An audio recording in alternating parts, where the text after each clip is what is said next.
আসসালামু আলাইকুম। একটা সিনারিও ইমাজিন করেন। আপনি সমুদ্রের ৩০০ ফিট গভীরে একটা পাইপলাইনের ভেতরে আটকা পড়েছেন। চারপাশটা ঘুটঘুটে অন্ধকার এবং পাইপলাইনটা এত পরিমাণ সরু যে আপনি সেখানে ঠিকঠাকভাবে নড়াচড়া করতে পারতেছেন না।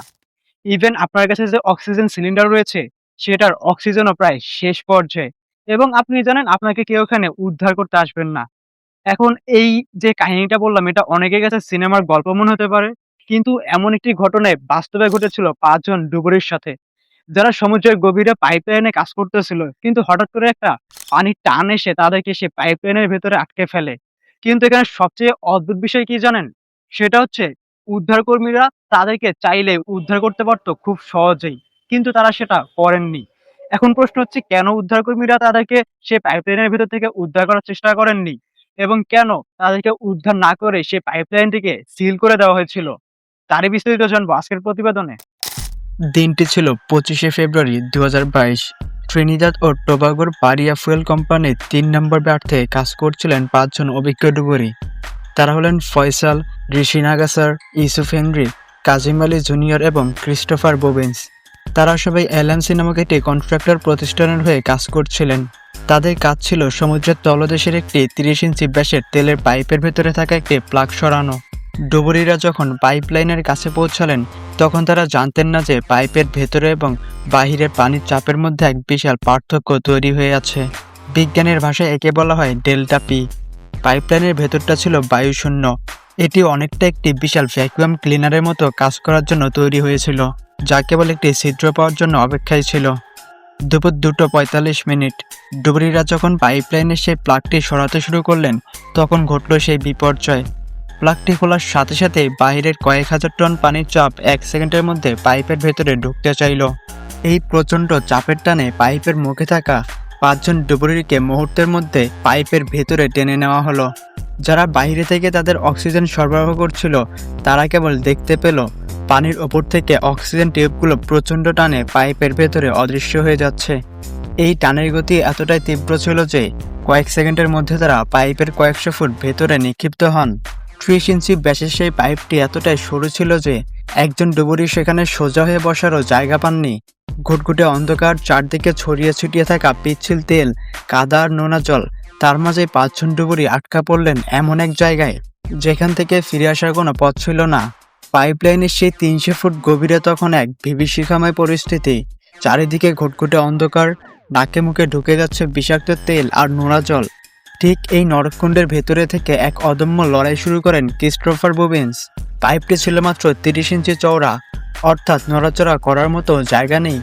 এই সরু পাইপের ভেতর দিয়ে তেলের পিচ্ছিল স্রোত আর পানির চাপের বিরুদ্ধে গিয়ে উল্টো দিকে হামাগুড়ি দেওয়া শুরু করেন তিনি। ক্রিস্টোফার পরে জানিয়েছেন, পাইপের ভেতরে বাতাস ছিল না বললেই চলে। প্রতিটি নিঃশ্বাসের সাথে তেলের ঝাঁঝালো গন্ধ তার ফুসফুসকে অবশ করে দিচ্ছিল। তিনি আক্ষরিক অর্থেই অন্ধের মতো হাতের স্পর্শে পাইপের দেওয়াল ধরে এগোচ্ছিলেন। এক পর্যায়ে তিনি তার সহকর্মী ফয়সালকে তেলের মধ্যে ভাসতে দেখেন এবং তাকে ধরার চেষ্টা করেন, কিন্তু তেলের পিচ্ছিল ভাব আর নিজের নিঃশেষ হয়ে আসা অক্সিজেনের কারণে তিনি ব্যর্থ হন। প্রায় ৩ ঘন্টা পর যখন ক্রিস্টোফারের শরীর আর চলছিল না, ঠিক তখনই তিনি পাইপের অনেক উঁচুতে এক চিলতে আলো দেখতে পান। সেটি ছিল পাইপলাইনের সেই প্রবেশপথ। নিজের শেষ শক্তিটুকু সঞ্চয় করে তিনি পাইপের মুখ পর্যন্ত পৌঁছান। পানির ওপর থেকে হঠাৎ দেখা গেল তেলের সেই কালো কুণ্ডলীর ভেতর থেকে একটি হাত বেরিয়ে আসছে।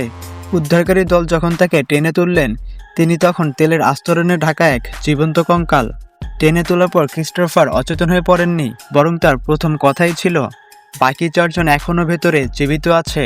আমি ওদের আওয়াজ শুনেছি, ওরা পাইপের গায়ে ধাক্কা দিচ্ছে, দয়া করে ওদের বাঁচান। ক্রিস্টোফারের এই কথা শোনার পর পুরো উদ্ধারকারী দলের মধ্যে চাঞ্চল্য সৃষ্টি হয়। তিনি নিশ্চিত করেছিলেন যে পাইপের ভেতরে বাতাসের একটি ছোট পকেট তৈরি হয়েছে, যেখানে তার বাকি বন্ধুরা বাঁচার জন্য অপেক্ষা করছে। ক্রিস্টোফার বোবেন্স যখন তেলের নরক থেকে ফিরে এসে নিশ্চিত করলেন যে বাকি ৪ জন এখনও বেঁচে আছেন, তখন পুরো এলাকায় এক অদ্ভুত উত্তেজনায় ফেটে পড়ে। সবাই ভেবেছিলেন হয়তো এখনই স্পেশাল টিম গিয়ে তাদের বের করে আনবে, কিন্তু ঠিক তখনই শুরু হলো এক অমানবিক নাটক। পারিয়া ফুয়েল কোম্পানি এবং কোস্টগার্ড এমন কিছু সিদ্ধান্ত নিল যা শুনে আপনার রক্ত হিম হয়ে যাবে। উদ্ধারকারী দলের কাছে তখন সমস্ত সরঞ্জাম প্রস্তুত ছিল, এমনকি সেখানে উপস্থিত অন্যান্য অভিজ্ঞ বাণিজ্যিক ডুবুরিরা স্বেচ্ছায় পাইপের ভেতরে যাওয়ার জন্য বারবার অনুমতি চাচ্ছিলেন, কিন্তু কোম্পানির ঊর্ধ্বতম কর্মকর্তারা তাদের স্পষ্ট মানা করে দেন। তাদের অজুহাত ছিল পাইপের ভেতর গিয়ে উদ্ধার করাটা খুবই ঝুঁকিপূর্ণ। তারা ভয় পাচ্ছিলেন যদি উদ্ধার করতে গিয়ে আরও কেউ মারা যায় তবে কোম্পানি বড় ধরনের আইনি ঝামেলায় পড়বে। অর্থাৎ 4 জন জ্যান্ত মানুষের প্রাণের চেয়ে কোম্পানির সেফটি প্রোটোকল বড় হয়ে দাঁড়ায়। সবচেয়ে হৃদয় বিদারক তথ্যটি হলো, উদ্ধারকারীরা পাইপলাইনের মুখে দাঁড়িয়ে যখন আলোচনা করছিলেন তখন তারা পাইপের ভেতর থেকে অনবরত ধাতব শব্দের ঠক ঠক আওয়াজ শুনতে পাচ্ছিলেন। এটি ছিল ভেতরে আটকে পড়ে থাকা ডুবুরিদের বাঁচার শেষ আকুতি। তারা পাইপের দেওয়ালে আঘাত করে সিগন্যাল দিচ্ছিলেন যে তারা এখনও শ্বাস নিচ্ছেন, কিন্তু উদ্ধারকারী দল সেই সিগন্যাল উপেক্ষা করে ঘন্টার পর ঘন্টা সময় নষ্ট করলো কেবল মিটিং আর পেপার ওয়ার্ক করতে। পেশাদার ডুবুরিরা পরামর্শ দিয়েছিলেন পাইপের ভেতরে অক্সিজেন সরবরাহ করতে, কিন্তু কোম্পানির সেই সাধারণ পদক্ষেপটিও নেননি। বরং তারা ক্রিস্টোফারের মতো অভিজ্ঞ মানুষের প্রত্যক্ষ সাক্ষ্যকে অবজ্ঞা করে ধারণা করে নিয়েছিল যে 4 জন ডুবুরি হয়তো ইতিমধ্যেই মারা গিয়েছে। অথচ পরে তদন্তে দেখা যায় তখন পর্যন্ত তারা সবাই বেঁচে ছিলেন এবং বাঁচার জন্য একচুল জায়গা খুঁজে বেড়াচ্ছিলেন। উদ্ধারকারীরা একটি ভিডিও ক্যামেরা পাইপের ভেতরে পাঠানোর সিদ্ধান্ত নিতেই নিয়ে নিল প্রায় 30 ঘন্টা। যখন ক্যামেরা পাঠানো হলো তখন দেখা গেল পানির উপরে তেলের আস্তরণের সব ঝাপসা হয়ে আছে। কোম্পানি এই সুযোগে উদ্ধার কাজ পুরোপুরি বন্ধ করে দেওয়ার জন্য পায়তারা শুরু করলো। তারা পরিস্থিতি এমনভাবে উপস্থাপন করলো যেন কেউ আর ভেতরে বেঁচে নেই। এটি কেবল একটি ভুল ছিল না, এটি ছিল তিলে তিলে 4 জন মানুষকে মৃত্যুর মুখে ঠেলে দেওয়ার এক চিরন্ত বিশ্বাসঘাতকতা। যখন সমুদ্রের উপরে উদ্ধারকারীরা মিটিং আর যুক্তিতর্কে ব্যস্ত, তখন 300 ফুট নিচে পাইপলাইনের এক চিলতে এয়ার পকেটে বা বাতাসের কোঠরিতে শুরু হয়েছিল এক অলৌকিক টিকে থাকার লড়াই। ফয়সাল, ঋষি, ইউসুফ এবং কাজিম তারা জানতেন না বাহিরে কি হচ্ছে, কিন্তু তারা একে অপরের হাত শক্ত করে ধরে রেখেছিলেন। চারিদিকে বিষাক্ত তেলের গন্ধ আর হিমশীতল লোনা জল, তার মাঝেই তারা একে অপরকে সাহস দিচ্ছিলেন এই ভেবে যে উদ্ধারকারীরা নিশ্চয়ই আসছে। পাইপের ভেতরে তেলের ঘনত্ব এত বেশি ছিল যে প্রতিটি নিঃশ্বাসে তাদের ফুসফুস বিষাক্ত হয়ে যাচ্ছিল। তাদের কাছে তখন কোনো খাবার ছিল না, ছিল না কোনো আলো। তারা কেবল শুনতে পাচ্ছিলেন সমুদ্রের ঢেউর সেই দূরবর্তী শব্দ। পরবর্তীতে তদন্তে জানা যায় তারা কেবল কয়েক ঘন্টা নয় বরং 60 ঘন্টা অর্থাৎ প্রায় 2.5 দিন সেই অন্ধকার সুড়ঙ্গে জীবিত ছিলেন। তারা পাইপের দেয়ালে আঘাত করে অবিরত সংকেত দিচ্ছিলেন, কিন্তু সেই সংকেত পৌঁছালেও সাহায্য পৌঁছায়নি। কল্পনা করুন সেই মুহূর্ত যখন তারা বুঝতে পারছিলেন অক্সিজেন ফুরিয়ে আসছে, তাদের টর্চের আলো নিভে যাচ্ছে, তারা একে অপরের মুখ দেখতে পাচ্ছিলেন না, কেবল অন্ধকারের মধ্যে একে অপরের হাতের স্পর্শ অনুভব করছিলেন। ধারণা করা হয় তারা সেখানে একে অপরের পরিবারের গল্প করছিলেন, একে অপরকে প্রার্থনা করতে বলছিলেন। মৃত্যুর সেই শেষ কয়েক মিনিট তারা হয়তো বুঝতে পেরেছিলেন যে কোম্পানি তাদের জন্য কোনো সাহায্য পাঠাবে না। যখন তেলের বিষাক্ত গ্যাসে তাদের চেতনা লোপ পেতে শুরু করে তখন তারা পাইপের এক জায়গায় জড়ো হয়ে একে অপরকে জড়িয়ে ধরেছিলেন। পরে যখন তাদের মৃতদেহ উদ্ধার করা হয় তখন দেখা যায় তারা পাইপলাইনের এমন এক উচ্চতায় বা বাঁকে ছিলেন যেখানে পানির পরিমাণ খুবই কম ছিল। তারা বাঁচার সর্বোচ্চ চেষ্টা করেছিলেন, কিন্তু তাদের শরীর একসময় বিশাল হাইড্রোকার্বনের কাছে হার মানে। তারা মারা গিয়েছিলেন শ্বাসকষ্টে নয় বরং বিষাক্ত পরিবেশে তিলে তিলে নিঃশেষ হয়ে। সবচেয়ে বড় ট্র্যাজেডি হলো উদ্ধারকারী রোবট যখন কয়েকদিন পর পাঠানো হলো তখন ক্যামেরায় কেবল ভেসে উঠেছিল তাদের নিথর দেহগুলো। তারা যে জায়গাটিতে ছিলেন সেখান থেকে পাইপের মুখ মাত্র কয়েক মিনিটের দূরত্ব ছিল।